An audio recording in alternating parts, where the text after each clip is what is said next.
अच्छा जी, पिछले लेसन में मैंने आप लोगों को अडोबी InDesign के हवाले से इन्फॉर्मेशन दी और मैंने आपको बताया कि उसका मेन इंटरफेस किस तरह का होता है और हमने देखा कि उसमें हमारे पास कौन सी ऑप्शंस जो हैं वो मौजूद हैं।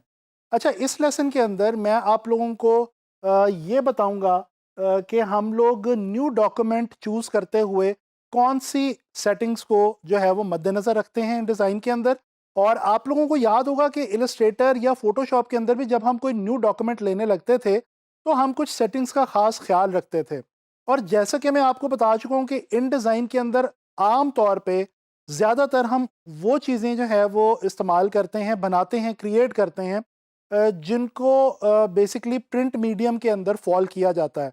तो इस हवाले से जो न्यू डॉक्यूमेंट सेटिंग्स हैं वो इन डिज़ाइन में बहुत ज़्यादा इंपॉर्टेंट हैं और ये बहुत ज़रूरी है कि हम उन सेटिंग्स को चूज़ करते हुए कुछ चीज़ों का ख़ास ख्याल रखें।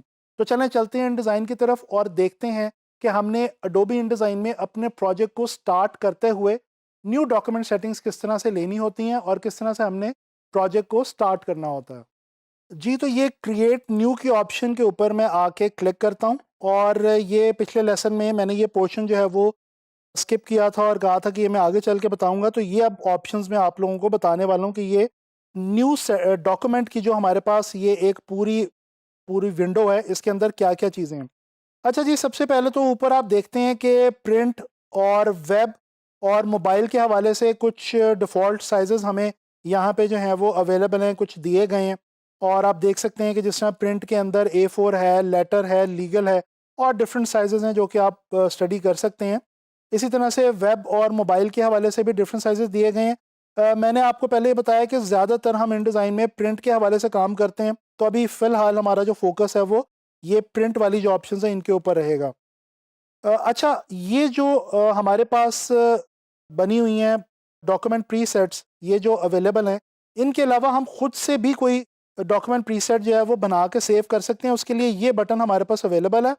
ठीक है जी, यहाँ पे आके हम कोई सा इसको नाम देते हैं, माय न्यू प्रीसेट का मैं इसको नाम दे देता हूँ और मैं अगर इसको सेव करता हूँ तो ये आप देखें कि एक नई प्रीसेट जो कि मैंने खुद से अभी क्रिएट की है वो यहाँ पे ऐड हो गई है। तो बाज़ औक़ात आपको पता होता है कि यार आप मैगज़ीन के लिए ज़्यादा काम करते हैं या बुक्स के लिए ज़्यादा काम करते हैं, तो वो जो स्टैंडर्ड साइज़ेज़ होते हैं उन चीज़ों के, उनके हवाले से आप यहाँ पे अपने प्रीसेट्स खुद से भी बना के रख सकते हैं। यहाँ पे हमारे पास ऊपर जो है वो एक डस्टबिन का आइकॉन है। इस पे जैसे ही हम क्लिक करेंगे तो ये जो हमारा बनाया हुआ प्रीसेट था ये डिलीट हो जाएगा। अच्छा जी, यहाँ से हम रीनेम भी कर सकते हैं इसको। इसके बाद यहाँ पे आते हैं नीचे हमारे पास कौन-सी इम्पोर्टेंट ऑप्शंस हैं जी। सबसे पहले तो जी जैसा कि इलस्ट्रेटर, फ़ोटोशॉप में भी हमने देखा हमारे पास ऑप्शंस हैं विड्थ और हाइट यानी कि साइज़ और उसके साथ यूनिट ऑफ मेजरमेंट। अच्छा, यूनिट ऑफ मेजरमेंट में हमारे पास पॉइंट्स, पिकास, इंचेस वगैरह काफ़ी सारी ऑप्शंस मौजूद हैं, मिलीमीटर्स भी हैं।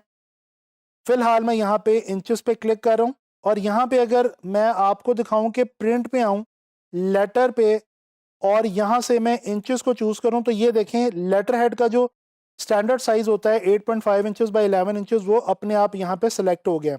इसके अलावा हम यहाँ पे अपने डॉक्यूमेंट की ओरिएंटेशन चूज़ कर सकते हैं कि हम जो भी वो चीज़ क्रिएट करना चाहते हैं वो पोर्ट्रेट में हो या लैंडस्केप में हो। फ़िलहाल मैं यहाँ पे उसको पोर्ट्रेट में रख रहा हूँ। अच्छा, इसके बाद ये एक इम्पॉर्टेंट ऑप्शन है जी, पेजेस, नंबर ऑफ़ पेजेस।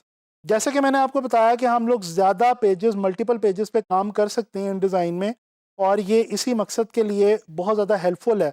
तो यहाँ पे मैं 6 या 4 या जितने भी पेजेस ऐड करना चाहूँ मैं यहाँ पे ऐड कर सकता हूँ। फ़िलहाल मैं यहाँ पे चलें 6 पेजेस जो हैं ये रखता हूँ। इसके सामने एक चेक बॉक्स है जिसको मैंने चेक किया हुआ है, ये है फेसिंग पेजेस। फेसिंग पेजेस का जनाब ये मतलब है कि आपके जो पेजेस होंगे वो एक दूसरे के सामने आएँगे। देखें, जब आप कोई बुक ओपन करते हैं तो उसमें पेज नंबर 2 के सामने पेज नंबर 3 आ रहा होता है। तो जो साइमल्टेनियस पेजेस हैं वो एक दूसरे के आमने-सामने होते हैं और एक दूसरे को फेस कर रहे होते हैं। तो ये बेसिकली वही ऑप्शन है, अगर आप इसको क्लिक रखते हैं, चेक रखते हैं तो जो आपके आमने-सामने वाले नंबर ऑफ पेजेस हैं वो आमने-सामने आएँगे और एक दूसरे को फेस करेंगे।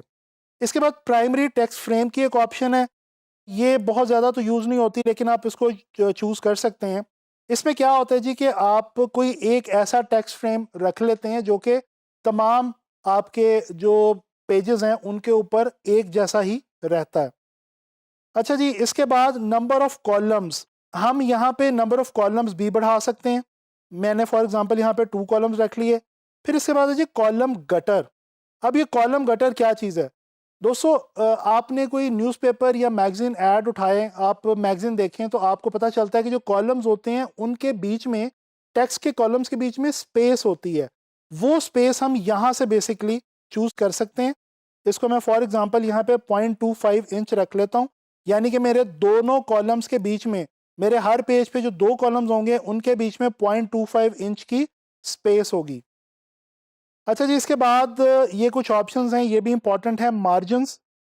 मार्जिन के बारे में मैंने आपको पिछले लेसन में भी बताया था कि ये सेफ मार्जिन होता है। बेसिकली आप अपने पेज के ऊपर टॉप, बॉटम, इनसाइड और आउटसाइड से मार्जिन लगा सकते हैं। और ये मार्जिन क्या काम करता है कि आपका टेक्स्ट और आपके इमेजेस अगर इस मार्जिन के अंदर अंदर हैं तो वो प्रिंटिंग के अंदर सेफ रहता है और वो अच्छे तरीके से प्रिंट हो सकता है और उसके कट होने का, आपके कंटेंट के कट होने का चांस नहीं होता। तो इसलिए हम यहाँ पे मार्जिन यूज़ करते हैं। यहाँ पे ये चेन का बटन अगर आप क्लिक रखेंगे तो ये सारे मार्जिन सारी चारों तरफ से इकट्ठे चेंज होंगे, जैसा कि मैं ये इस वक्त करके देख रहा हूँ। और अगर मैं इसको अनचेंज कर लूँ तो ये देखें, आप किसी एक साइड से आप मार्जिन को टॉप से, बॉटम से, इनसाइड से या आउटसाइड से अपनी मर्जी से कम ज़्यादा कर सकते हैं।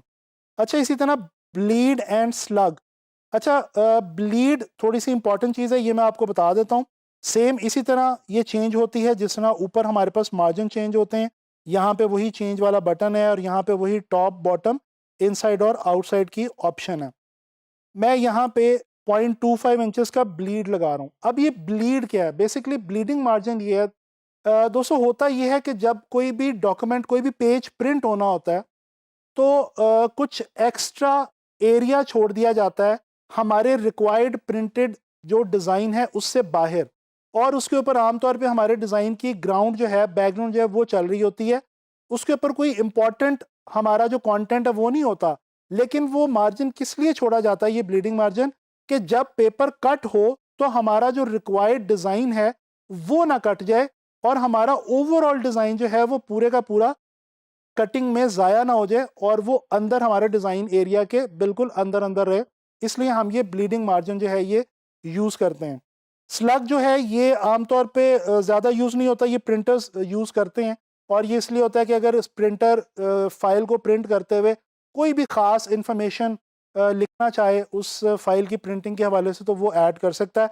मैं इसको ऑप्ट नहीं कर रहा, फ़िलहाल मैं ये ब्लीड जो ऑप्शन है इसको यूज़ कर रहा हूँ। अब मैं क्रिएट करता हूँ तो ये देखें, ये मेरे पास मेरा डॉक्यूमेंट ओपन हो गया है। ये हमारा मार्जिन है, मार्जिन एरिया है। ये हमारे कॉलम्स हैं दोनों और ये उनका कॉलम गटर है, यानी कि उनके दरमियान में मौजूद जो स्पेस है वो है।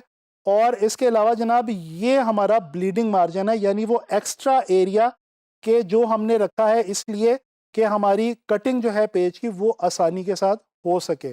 तो ये कुछ इम्पॉर्टेंट सेटिंग्स और कुछ इम्पॉर्टेंट चीज़ें थी जो कि इन डिज़ाइन के अंदर न्यू डॉक्यूमेंट को चूज़ करते हुए आपने इनका ख्याल लाजमी रखना है।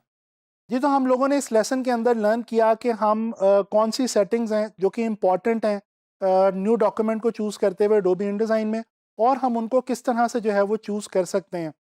तो आप लोग जब भी कोई बेसिकली प्रोजेक्ट स्टार्ट करने लगे इन डिज़ाइन के अंदर, तो इसी तरह से आप इन सेटिंग्स को चूज़ करें और ध्यान से चूज़ करें ताकि आपका जो प्रोजेक्ट है वो आगे चल के डिस्टर्ब ना होने पाए।